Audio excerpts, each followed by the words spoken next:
এয়া বিশ্বনাথ ঘাটৰ দৃশ্য। এয়া বিশ্বনাথ ঘাটৰ ৩০ বছৰ পুৰণি এজোপা গছ আৰু গছজোপাৰ দৃশ্য দেখিলে গম পোৱা যায় যে বহুত পুৰণা গছ যেন। এইজোপা হৈছে বিশ্বনাথ ঘাটৰ এজোপা আহঁত গছ।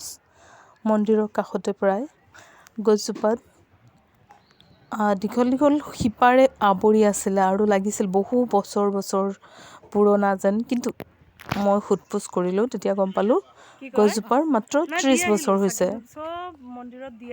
এনেকুৱা পুৰণা গছ কেইবাজোপাও আছে। কিমান হৈছে বুলি ক'লে? এয়া হৈছে মন্দিৰৰ তেখেতক সুধিছিলোঁ। দেখিছে ন গছজোপা? অ'কে, ঠিক আছে দিয়ক।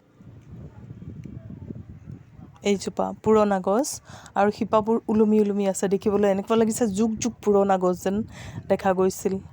গছজোপা বহুত পুৰণা যেন লাগিছিল যদিও মাত্ৰ ৩০ বছৰ হৈছে, এজন সফল ডেকাৰ দৰে। আৰু এয়া গছজোপা এতিয়া শিপাৰে আৱৰি আছে। তাৰ তলতে কিছুমানে পূজা ভাগ আগবঢ়োৱাও দেখিবলৈ পোৱা গৈছিল। এয়া হৈছে আহঁত গছ আৰু বিশ্বনাথ ঘাটৰ এটি দৃশ্য।